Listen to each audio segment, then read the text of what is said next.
வணக்கம். தீபாவளி ஸ்பெஷல் கலெக்ஷன்ஸில் இன்றைக்கி நம்ம பார்க்க போகிறது ரொம்ப டிஃப்ரெண்ட்டாக இருக்கக்கூடிய ஒரு ஸ்நாக் ரெசிபி. Spiral biscuit. டேஸ்டியான, கிறிஸ்பியான, சிம்பிளாக செய்யக்கூடிய இந்த பிஸ்கெட் எப்படி செய்யறதுன்னு வாங்க பார்க்கலாம். 200 கிராம் அளவுக்கு மைதா எடுத்துக்கலாம். மைதாவை சல்லடையில் லைட்டாக சலித்து எடுத்துக்க போகிறோம். கூடவே நம்ம இதுக்கு சர்க்கரையை பவுட்ரு பண்ணி சேர்த்துக்கலாம். மிக்ஸி ஜாரில் போட்டு சர்க்கரையை நல்லா ஃபைன் பவுடராக அரைச்சி எடுத்துக்கலாம். 2 கப் மைதாக்கு 1/2 கப் அளவுக்கு சர்க்கரை, வாசனைக்கு 2 ஏலக்காய் சேர்த்துக்கலாம். இது எல்லாத்தையும் சேர்த்து பவுட்ரு பண்ணிவிட்டு இந்த பவுடரையும் மாவோடு கலந்துட போகிறோம். கிறிஸ்பினஸ்க்காக நம்ம இதில் நெய் சேர்த்துக்கலாம். 2 டீஸ்பூன் அளவுக்கு நெய்யை மெல்ட் பண்ண வேண்டிய அவசியம் இல்லை, டைரெக்டாக அப்படியே சேர்த்துக்கலாம்.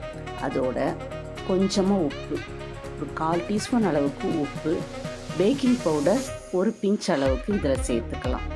இது எல்லாத்தையும் சேர்த்து மாவை நல்லா பெசரிட்டு இந்த பவுடர் சுகர் கூடவே நம்ம சேர்த்துருக்க நெய் எல்லாம் ஈவனாக மிக்ஸ் ஆகிற அளவுக்கு நல்லா இதை கலந்துட்டு அதுக்கப்புறம் நம்ம இதை சாஃப்டாக பிசைஞ்சு எடுக்க போகிறோம். தண்ணி கொஞ்சம் கொஞ்சமாக ஊற்றி இதை பூரி மாவு பதத்துக்கு பிசையலாம்.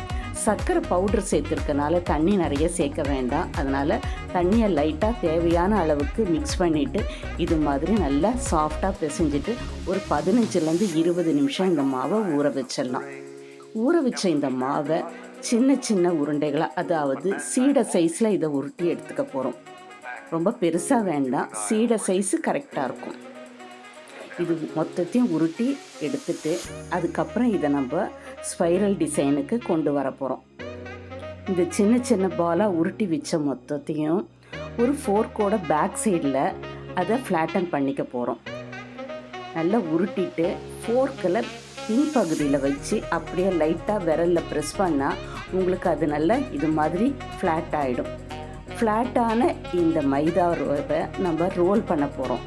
அப்படியே லைட்டாக ரோல் பண்ணி அந்த எட்ஜுக்கு கொண்டு போய் லைட்டாக ப்ரெஸ் பண்ணிட்டோன்னா அது அப்படியே ஸ்பைரல் ஷேப்புக்கு ஒரு பிஸ்கெட் மாதிரி வந்துடும்.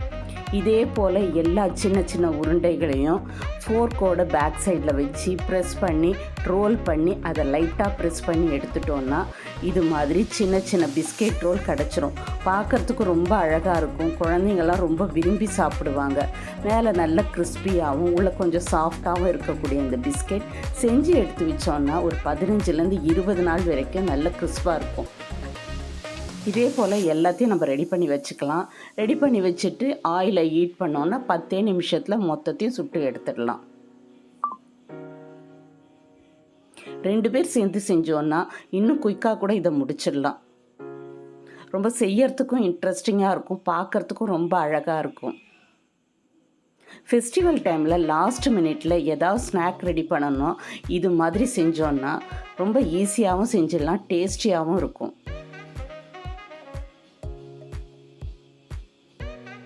நல்லா மேலே கிறிஸ்பியாகவும் உள்ளே கொஞ்சம் சாஃப்டாகவும் இருக்கறனால குழந்தைங்க ரொம்ப விரும்பி சாப்பிடுவாங்க இந்த பிஸ்கெட்டை.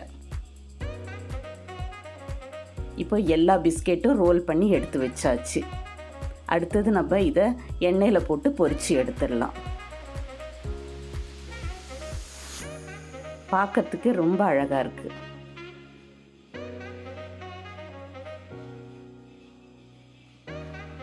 இப்போ ஒரு கடாயில் எண்ணெயை காய வச்சுட்டு காஞ்ச எண்ணெயில் இந்த குட்டி குட்டி பிஸ்கெட்டை போட்டு மிதமான தீயில வச்சு சுட்டு எடுக்கலாம்.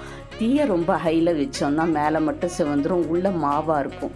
அதனால் எண்ணெய் நல்லா காய விட்டுட்டு தீயை கம்மி பண்ணிவிட்டு பிஸ்கெட்டை இது மாதிரி போட்டு நல்லா கிளறிக்கிட்டே இருந்தோன்னா எல்லா இடத்துலையும் ஈவனாக கிறிஸ்பியாக இந்த பிஸ்கெட் ரெடி ஆகிடும். எண்ணெயை வடிய விட்டுட்டு இதை மொத்தத்தையும் சுட்டு எடுத்துடலாம். ஒரு டிஷ்யூ பேப்பரில் போட்டோன்னா எண்ணெய் மொத்தமும் அதில் கலெக்ட் ஆகிடும். இப்போ நல்ல கிறிஸ்பியான ஸ்பைரல் பிஸ்கெட் ரெடி ஆகிடுச்சு.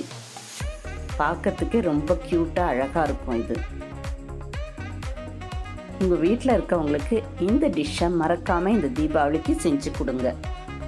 இந்த வீடியோவை உங்கள் ஃப்ரெண்ட்ஸ் அண்ட் ஃபேமிலி மெம்பர்ஸோடு ஷேர் பண்ணிக்கங்க. பல பேருக்கு இது ரொம்ப பயனுள்ளதாக இருக்கும். இது போல் இன்ட்ரெஸ்டிங்கான வீடியோக்களை நீங்கள் பார்க்கணுன்னா வண்ண களஞ்சியம் சேனலை மறக்காமல் சப்ஸ்கிரைப் பண்ணிக்கோங்க. கூடவே பெல் சிம்பலை கிளிக் பண்ணிங்கன்னா நான் போடுற வீடியோக்கள் உடனுக்குடனே நீங்கள் பார்க்க முடியும். தேங்க்ஸ் ஃபார் வாட்சிங்.